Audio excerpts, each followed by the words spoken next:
صل على سيدنا ومولانا محمد وعلى بسم اللہ الرحمن الرحیم۔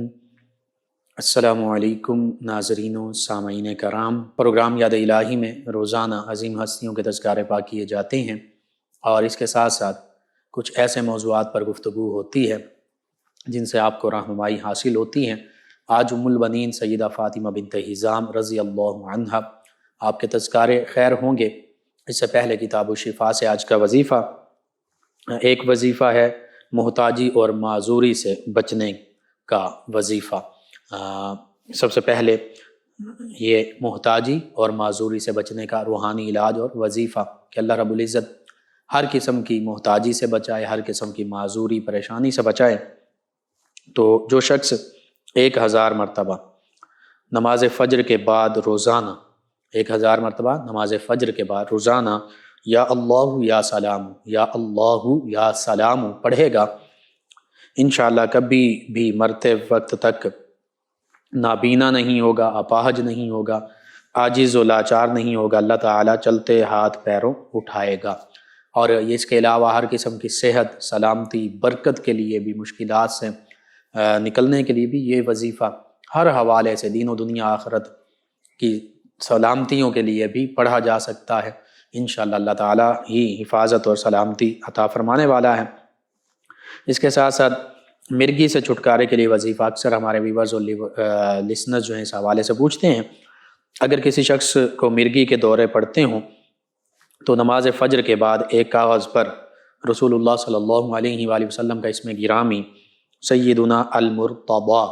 جس کو ہم اردو میں مرتضیٰ بھی کہہ رہے ہوتے ہیں، سیدنا المرتضی صلی اللہ علیہ وآلہ وسلم 145 بار لکھیں اور وہ کاغذ پانی میں بھگو کر مریض کو پلائیں، انشاءاللہ شفا نصیب ہوگی۔ دوسرا روحانی علاج مرگی کا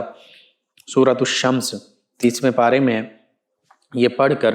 مرگی والے کے کان میں پھونک ماریں، دم کریں، انشاءاللہ یہ بھی مفید ہے۔ اور تیسرا مرگی کے مریض کے کان میں 5 بار اذان پڑھنے سے افاقہ ہوگا۔ اذان پڑھتے رہیں مرگی کا جو مریض ہے اس کے کان میں۔ تو یہ چند ایک بیماریوں کے حوالے سے وظائف ہیں۔ زندگی میں سلامتی، صحت، حفاظت کے حوالے سے ضرور اپنے معمول کا حصہ بنائیے۔ اپنے اعزاء اقربا، رشتہ دار، دوست، احباب، پڑوسی، محلے دار، امت مسلمہ تک پہنچائیے۔ میرے آپ کے ہمارے بتانے سے امت مسلمہ میں سے ہمارے کسی بھی مسلمان بہن بھائی، کسی بھی مسلمان فرد کا فائدہ ہوتا ہے، انشاءاللہ یہ ہمارے لیے دین و دنیا آخرت میں بھلائی، فائدے، نجات اور شفا کا باعث ہوگا۔ اللہ سبحانہ وتعالی مجھے، آپ کو، ہم سب کو آسانیاں عطا فرمائے، آسانیاں بانٹنے والا بنائے، مشکلات سے ہماری حفاظت فرمائے، آمین۔ جی ناظرین و سامعین، ام البنین سیدہ فاطمہ بنت حزام رضی اللہ عنہا آپ کے حوالے سے گفتگو ہوگی۔ اس سے پہلے فاطمہ، اس پر اگر غور کیا جائے تو نبی کریم صلی اللہ علیہ وآلہ وسلم کے آباء و اجداد میں کئی خواتین، ددیال سے بھی ننیال سے بھی، ان کے اسماء گرامی فاطمہ ہیں۔ اسی طرح حتیٰ کہ آقا کریم صلی اللہ علیہ وآلہ وسلم کے چچا جان اور رضائی بھائی سیدنا حمزہ رضی اللہ عنہ، ان کی صاحبزادی، ان کا نام فاطمہ۔ سیدنا علی المرتضیٰ کرم اللہ وجہ کریم کی والدہ محترمہ، والدہ ماجدہ، ان کا نام فاطمہ۔ نبی کریم صلی اللہ علیہ وآلہ وسلم کی نانی جان کے حوالے سے بھی فاطمہ، آمینہ بنت فاطمہ یہ ملتا ہے۔ اسی طرح دیگر آپ کے نبی کریم صلی اللہ علیہ وآلہ وسلم کے آباء و اجداد میں یہ فاطمہ لفظ شروع سے موجود رہا۔ پھر آقا کریم صلی اللہ علیہ وآلہ وسلم کی شہزادی جو ہیں ان کا نام بھی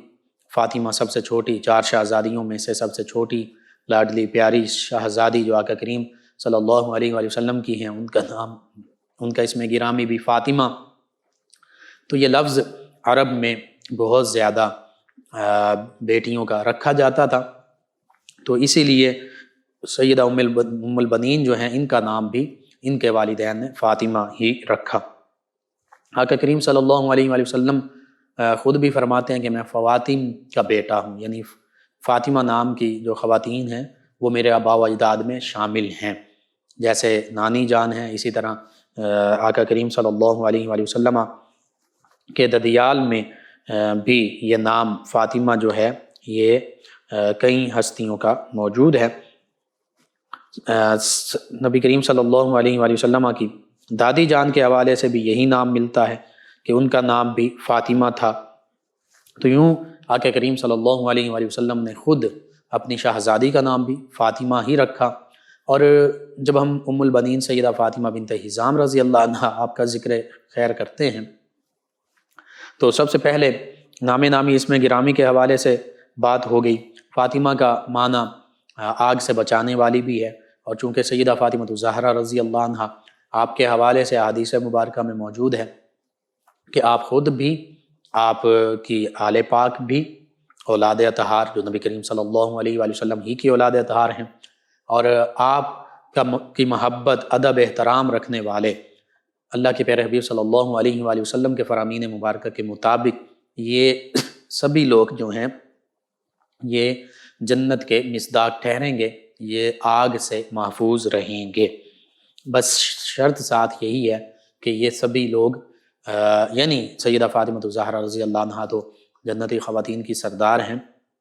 اور آپ کے شہزادے بھی آگے آپ سے محبت کرنے والے اور دیگر وہ ایمان کامل کے لوگ ہوں، ایمان والے ہوں، ایمان نجات کے لیے، یعنی جس کو ہم عقیدہ بھی کہہ دیتے ہیں۔ اعمال ضروری ہیں، اعمال صالحہ یہ درجات کی بلندی کے لیے ہیں، یہ اللہ کی رضا کے لیے ہیں، لیکن حقیقت میں بندہ مومن کی نجات کا دار و مدار وہ اللہ کی رحمت پر ہے،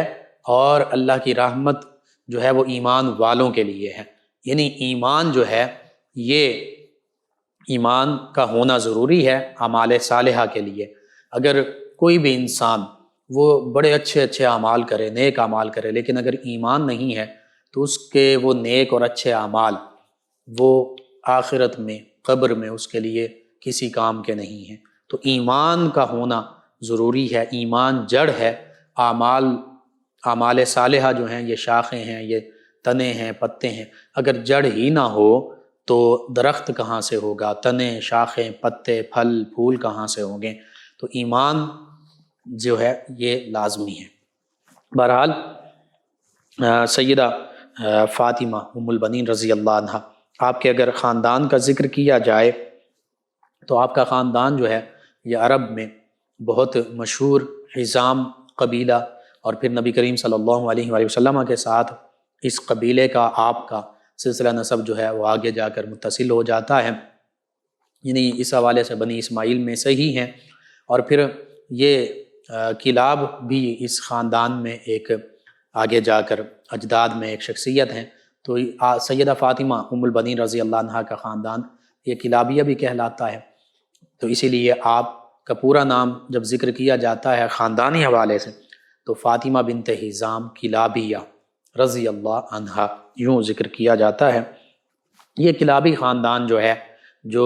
بنی اسماعیل ہی میں سے ہے، تو اس کے حوالے سے مورخین نے لکھا، حتیٰ کہ اس وقت کیسر روم اور دیگر ممالک کے بادشاہ بھی اس حقیقت کے اعتراف کرتے تھے، عرب والے بھی اس بات کا اعتراف کرتے تھے کہ یہ قبیلہ کلاب جو ہے یہ عرب میں شجاع، بہادر، نڈر، دلیر ان خاندانوں سے تعلق رکھتا ہے۔ یعنی اس خاندان کے لوگ حسب نسب کے حوالے سے بھی سیدنا اسماعیل علیہ السلام سے مل جاتا ہے سلسلہ نسب، اور پھر جرت، شجاعت اور بہادری کے حوالے سے بھی یہ خاندان بہت زیادہ مشہور تھا۔ سیدہ فاطمہ رضی اللہ عنہا آپ کی چونکہ کنیت ام البنین ہے، اب عرب میں یہ رواج تھا کہ بعض اوقات بیٹا یا بیٹی بالخصوص ان کے پیدا ہوتے ہی کنیت، اور یہ ام البنین کی کنیت خاص طور پر رکھ دی جاتی تھی تاکہ اس کنیت کی برکتیں بعد میں بیٹی کے عقد کے بعد ظاہر ہوں اور اللہ تعالیٰ بیٹوں سے نوازیں۔ ام البنین کا معنی ہے بیٹوں کی ماں۔ تو اگر عربی کا ذکر کیا جائے تو بنین کم از کم 3 بیٹوں یا 3 سے زیادہ بیٹوں کو، کم از کم 3 بیٹے اور 3 سے زیادہ جتنے بھی بیٹے ہوں، 3 یا 3 سے زیادہ بیٹے، ان کو بنین کہتے ہیں۔ تو یوں ام البنین سیدہ فاطمہ بنت حزام رضی اللہ عنہا آپ کی یہ کنیت رکھی گئی، اور پھر یہ کنیت جو ہے اسی سے آپ کو پکارا جاتا تھا۔ اور اس کے علاوہ بھی ام الخیر، ام المکارمہ اور دیگر کنیتیں جو ہیں وہ بیٹیوں کی رکھ دی جاتی تھیں۔ ام الخیر لفظی معنی خیر کی ماں، لیکن حقیقی معنی اس کا یہ ہے کہ خیر والی، بھلائی والی، نیکیوں والی۔ اسی طرح ام المکارمہ، مکارم بہتر اخلاق کو کہتے ہیں، بہتر اخلاق والی۔ لفظی معنی تو بنے گا اخلاق کی ماں، بہتر اخلاق کی ماں، لیکن حقیقت میں ام کا ایک معنی جڑ بھی ہوتا ہے، ام کا معنی ابتدا بھی ہوتا ہے، اور ذو کے معنوں میں بھی ہے، یعنی ام المکارم بہترین اخلاق والی، اچھے اخلاق والی۔ تو یوں مرد اور خواتین جو ہیں ان کے یہ کنیتیں، اور پھر ان کے علاوہ بھی ام ایمن، ام کلثوم، ام سلمہ، ابو الحسن۔ تو یوں پہلے سے، یا جب اگر اولاد میں کوئی اس نام کے ہوتے، سلمہ نام کے بیٹے ہیں تو ام سلمہ والدہ بن گئیں، ابو سلمہ والد بن گئے، ان کی کنیت ہو گئی۔ اسی طرح بعض اوقات بیٹے یا بیٹی اس نام کے نہیں بھی ہیں تو پھر بھی ام یا اب اس حوالے سے یہ کنیتیں مشہور ہوتی تھیں، جیسے میں نے ذکر کر دیا، ام ایمن ہے، ام سلمہ ہے، ابو سلمہ ہے، ابو الحسن ہے، ام کلثوم ہے، یا سیدنا علی المرتضیٰ کرم اللہ وجہ کریم مسجد نبوی میں مٹی پر آرام کر رہے ہیں تو آقا کریم صلی اللہ علیہ وآلہ وسلم نے فرمایا قم یا ابا تراب، اے ابو تراب آپ کھڑے ہو جائیے۔ یعنی یہاں پر اب ابو تراب کا معنی مٹی کا باپ نہیں، بلکہ اس کا معنی ہے مٹی والے، مٹی پر آرام کرنے والے، آپ کھڑے ہو جائیں۔ تو یوں یا ابو اور عربی کے دیگر الفاظ بھی ضروری نہیں کہ جو ان کا لفظی معنی ہے اسی میں وہ استعمال کی ہوں گے، وہ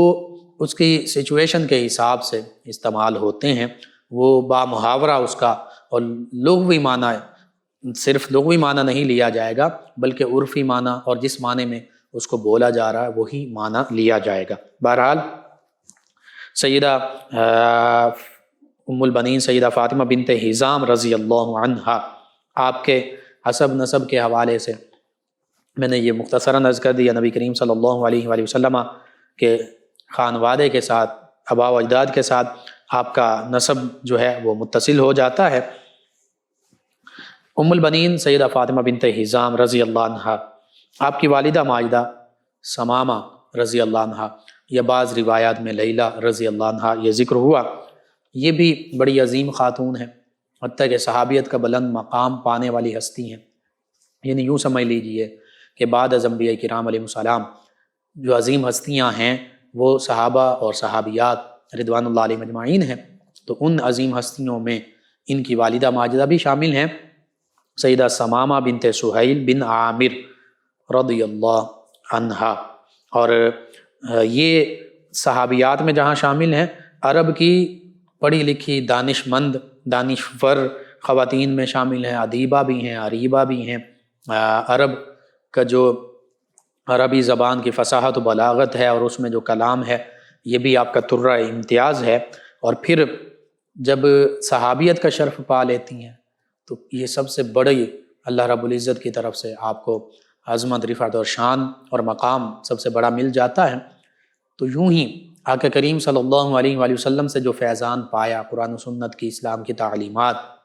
اخلاق، صحابہ کرام، صحابیات کرام، ان سے بڑھ کر کون اسلام کی تعلیمات کا پیکر ہو سکتا ہے، جنہوں نے براہ راست آقا کریم صلی اللہ علیہ وآلہ وسلم سے اسلام کی تعلیم حاصل کی۔ تو پھر اپنی بیٹی، اپنی صاحبزادی یعنی سیدہ فاطمہ بنت حزام رضی اللہ عنہا، ان کی تعلیم و تربیت انہی نے، ان کی والدہ نے کی اور قرآن و سنت کی تعلیمات کے مطابق کی۔ تو ہم تصور کر سکتے ہیں کہ وہ خود کتنی عظیم ہستیاں تھیں، اور پھر انہوں نے اپنی صاحبزادی کی، اپنی اولاد کی کتنے عظیم اور اچھے طریقے سے تربیت کی ہوگی۔ اس کے لیے آقا کریم صلی اللہ علیہ وآلہ وسلم کے ساتھ جو ان ہستیوں کو نسبت حاصل ہے، یہ نسبت ہی ہماری رہنمائی کرتی ہے۔ پھر سیدہ فاطمہ بنت حزام رضی اللہ عنہا، ان کی والدہ نے ان کو قرآن و سنت کی تعلیم دی، شریعت کی تعلیم دی، اخلاق کی تعلیم دی، اور تمام اخلاق حمیدہ اور پسندیدہ اخلاق جو ہیں وہ ان کی شخصیت کا حصہ بن گئے۔ سیدہ ام البنین سیدہ فاطمہ رضی اللہ عنہا کی نانی جو ہیں ان کے بھائی عامر بن طفیل تھے، جو کہ عرب میں شجاع بہادر مشہور تھے، حتیٰ کہ شدت کی جو لڑائیاں ہوتی ان میں بھی عرب کے بہادر شاہ سواروں میں جنگجوؤں میں یہ نظر آتے، حتیٰ کہ آپ کا نام سن کر عرب تو عرب غیر عرب جو ہیں وہ بھی ان کے ان کے بھائی جو ہیں ان کا نام سن کر لرز اٹھتے تھے، تھرا جاتے تھے، کانپنے لگتے تھے۔ اور پھر اشجاع العرب، عرب کے بہادر ترین لوگوں میں آپ کا شمار تھا، اور آپ کا یہ لقب تھا کہ عرب کے بہادر ترین فرد یہ عامر، جو آپ کے نانی جان کے بھائی ہیں۔ حتیٰ کہ آپ کا بہادری کے چرچے یوں عام تھے کہ قیصر روم کے پاس بھی اگر کوئی عرب میں سے جاتا تو وہ اس عربی شخص سے پوچھا کرتا کہ کیا تمہارا عامر سے کوئی رشتہ ہے، تو اگر وہ بتاتا وہ شخص عرب کا رہنے والا جو قیصر روم کے پاس گیا کہ ہاں میرا فلاں رشتہ عامر سے بنتا ہے، تو قیصر روم پھر عامر جو ان کے نانی جان کے بھائی ہیں اور اس قبیلے کی جو شجاعت اور بہادری ہے اس کو دیکھتے ہوئے قیصر روم اس عربی شخص کی جو رشتہ کہیں دور کی بھی رشتہ داری نکل آتی تو بہت زیادہ عزت احترام سے پیش آتا۔ اسی طرح آپ ہی کے خاندان کے ایک اور شخص عامر بن مالک،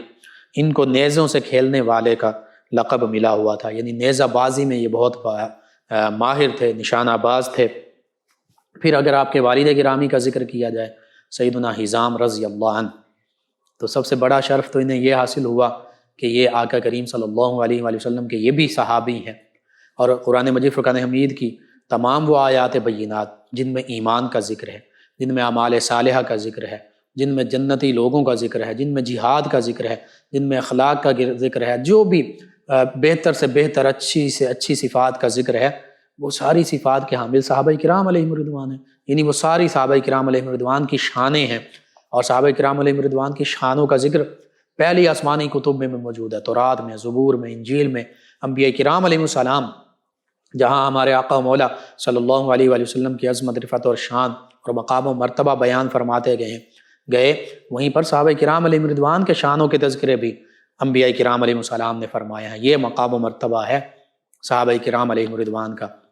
تو ان کے والد گرامی سیدنا حزام رضی اللہ عنہ یہ بھی صحابہ کرام علیہم رضوان میں شامل ہیں۔ اور پھر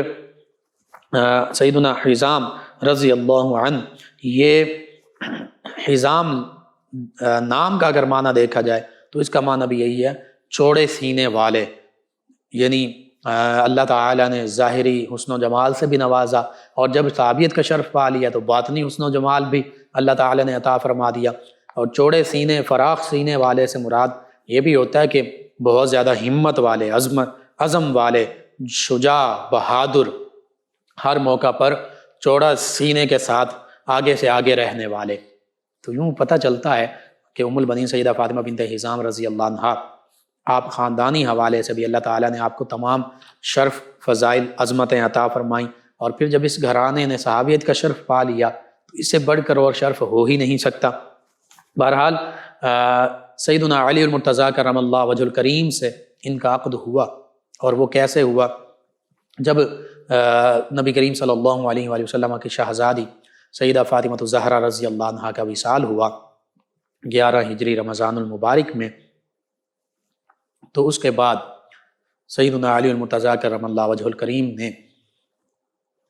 اپنے بھائی سیدنا عقیل رضی اللہ عنہ، جو ماہر انساب تھے، عرب کے جتنے قبائل تھے ان کے نسب کو بڑے بہتر طریقے سے جانتے تھے کہ یہ فلاں نسب سے تعلق رکھتے ہیں، یہ فلاں سے، اور ان کے قبیلے کی صفات اور خصوصیات یہ ہیں، ان کے قبیلے کی صفات خصوصیات یہ ہیں، اور نبی کریم صلی اللہ علیہ وآلہ وسلم کے ساتھ کس کس قبیلے کا کیسے رشتہ جو ہے وہ متصل ہوتا ہے، جڑتا ہے، کس لڑی میں جا کر، کس پشت پر جا کر نبی کریم صلی اللہ علیہ وآلہ وسلم کے ساتھ متصل ہوتا ہے۔ تو سیدنا علی المرتضیٰ کرم اللہ وجہ الکریم نے اپنے بھائی سیدنا عقیل رضی اللہ عنہ سے فرمایا کہ بھائی آپ ماہر انساب ہیں، نسب کے ماہر ہیں، تو عرب میں جو قبیلہ حسب نسب کے حوالے سے جرت، بہادری اور شجاعت کے حوالے سے نمایاں ہو، سب سے ممتاز ہو، امتیازی حیثیت رکھنے والا ہو، اس کے بارے میں مجھے بتائیے تاکہ میں اس گھرانے میں عقد کروں۔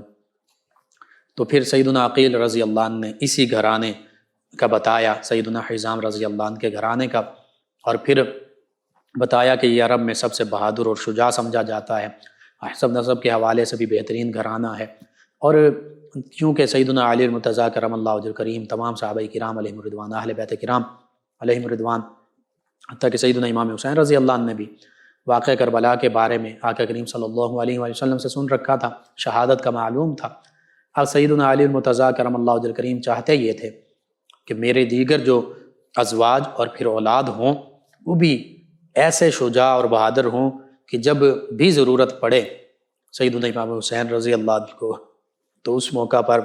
میرے دیگر صاحبزادے بھی اسلام کی خاطر اور بھائی کے لیے ان پر قربان ہو جائیں۔ تو بس سیدنا عقیل رضی اللہ عنہ نے یہ رشتہ تلاش کیا، اور پھر انہوں نے ہی سیدنا علی المرتضیٰ کرم اللہ وجہ الکریم کی طرف سے عقد کا پیغام دیا، جسے سیدنا حزام رضی اللہ عنہ نے اپنی صاحبزادی ام البنین سیدہ فاطمہ رضی اللہ عنہ اور اپنی زوجہ محترمہ سیدہ ثمامہ رضی اللہ عنہ کے مشورے سے قبول کر لیا۔ یوں سیدنا علی المرتضیٰ کرم اللہ وجہ الکریم کا ان سے عقد ہوا، اور چونکہ ان کا نام نامی اسم گرامی بھی فاطمہ ہے، جب عقد ہو کر یہ آئیں تو انہوں نے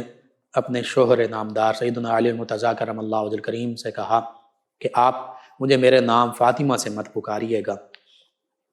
کیونکہ دونوں شہزادے سیدنا امام حسن و حسین رضی اللہ عنہما یہ چھوٹے ہیں، کم سن ہیں، آپ فاطمہ نام سے پکاریں گے تو انہیں اپنی والدہ یاد آئیں گے۔ تو یہ بھی فرمایا شہزادوں سے بھی کہ میں تو اس گھرانے کی کنیز بن کر آئی ہوں۔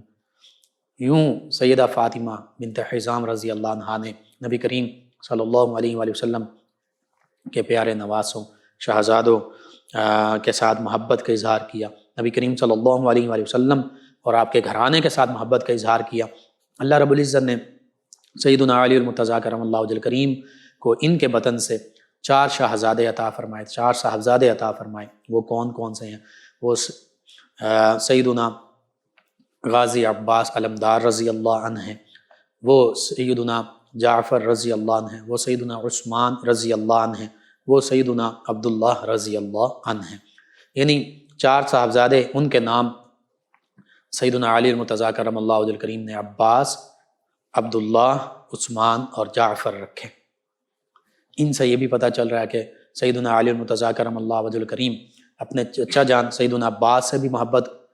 بہت محبت کرتے ہیں، ان کے نام پر ایک صاحبزادے کا نام عباس رکھا۔ نبی کریم صلی اللہ علیہ وآلہ وسلم کے والد گرامی اور پھر ایک صاحبزادے عباس بھی تھے، عبداللہ بھی تھے آقا کریم صلی اللہ علیہ وآلہ وسلم کے، جن کا لقب طیب و طاہر ہے، تو ان نسبتوں کے حوالے سے دوسرے صاحبزادے کا نام عبداللہ رکھا جا رہا ہے۔ سیدنا عثمان ذو النورین رضی اللہ عنہ جو نبی کریم صلی اللہ علیہ وآلہ وسلم کے داماد بھی ہیں، خلیفہ راشد بھی ہیں، تیسرے خلیفہ بھی ہیں، ان سے ایسی محبت ہے سیدنا علی المرتضیٰ کرم اللہ وجہ الکریم کی کہ ان کی نسبت سے، ان کی محبت میں تیسرے صاحبزادے کا نام عثمان بھی رکھا جا رہا ہے، اور پھر اپنے بھائی سیدنا جعفر طیار رضی اللہ عنہ، ان کی محبت کی وجہ سے ایک صاحبزادے کا نام جعفر رکھا جا رہا۔ یہ محبتوں کے تذکرے ہیں، کیسے سیدنا علی المرتضیٰ کرم اللہ وجہ الکریم، صحابہ کرام اور خلفائے راشدین اور آقا کریم صلی اللہ علیہ وآلہ وسلم اور آقا کریم صلی اللہ علیہ وآلہ وسلم کے خانوادے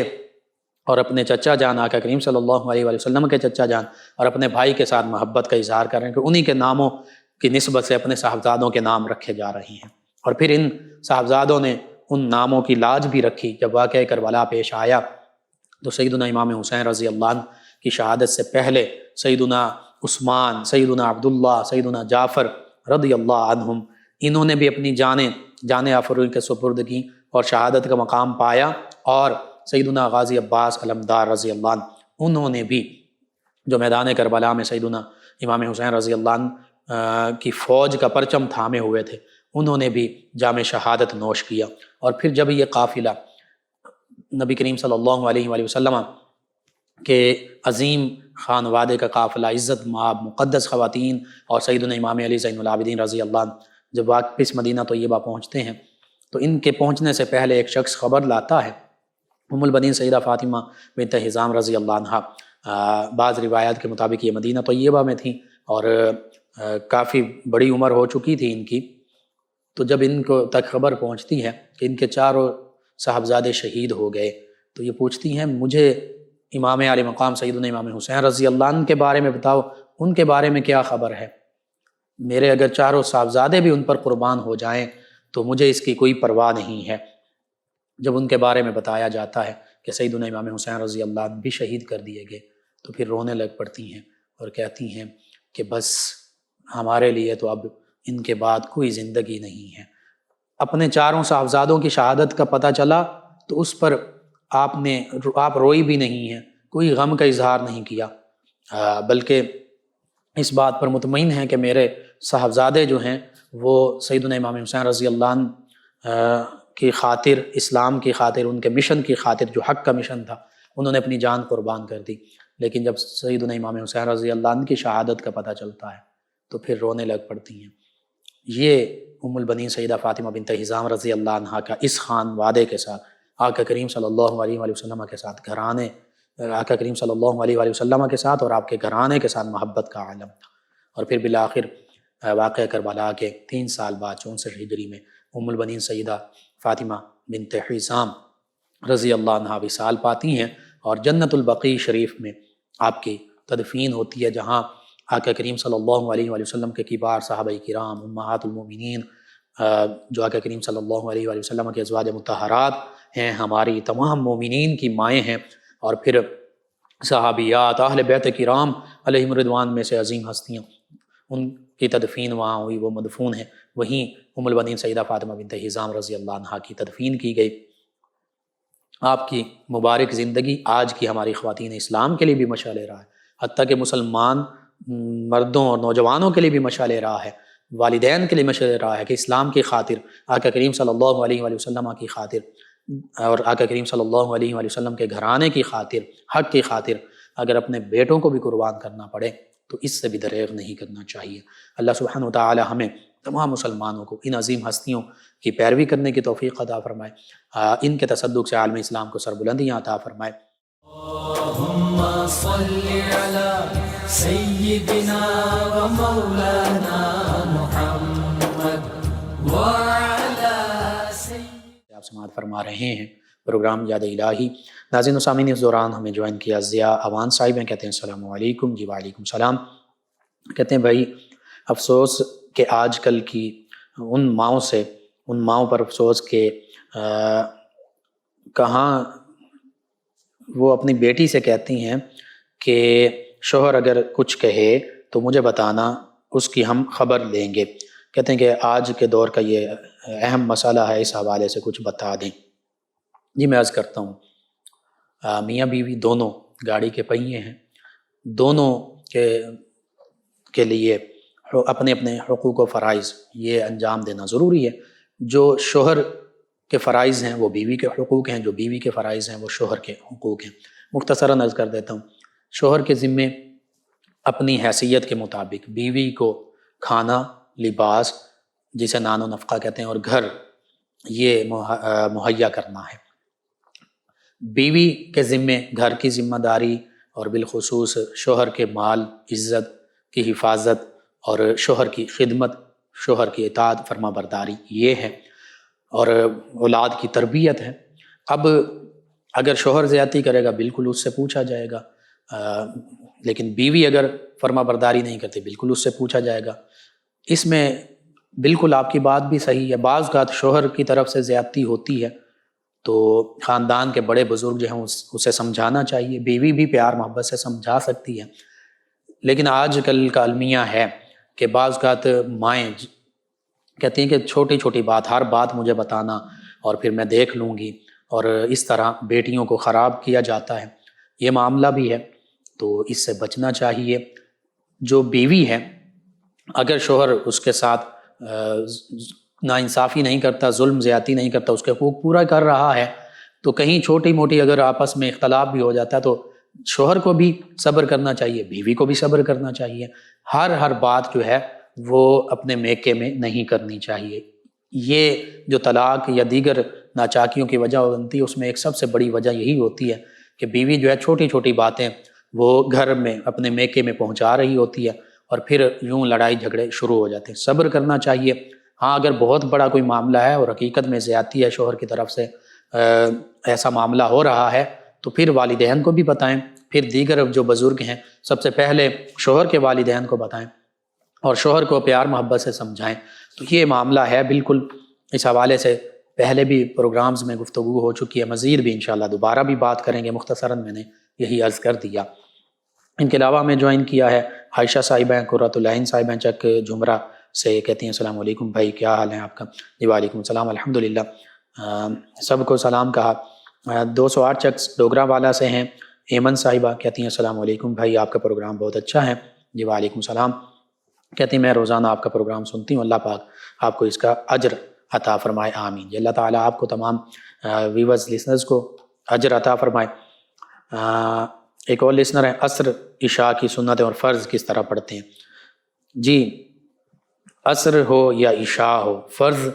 سبحانک اللہم سے شروع کریں گے، سورہ فاتحہ دوسری سورت ملائیں گے، اور پہلا قاعدہ جو ہے اس میں محمدن عبدہ و رسولہ تک پڑھ کے کھڑے ہو جائیں گے، اور پھر بسم اللہ الرحمن الرحیم اور سورہ فاتحہ سے تیسری رکعت شروع کریں گے، اور پھر عام روٹین کے مطابق یہ عصر اور عشاء کے فرض اس طرح ہوں گے۔ جو عصر اور عشاء کی چار جو سنتیں ہیں، سنت غیر مؤکدہ جو ان نمازوں سے فرض سے پہلے ہیں، ان میں تھوڑا سا فرق یہ ہے کہ پہلا قاعدہ یعنی دوسری رکعت میں جب بیٹھیں گے تو یوم یقوم الحساب تک پڑھیں گے، اور پھر جب کھڑے ہوں گے تو پھر سبحانک اللہم سے شروع کریں گے۔ اور فرائض میں جو عصر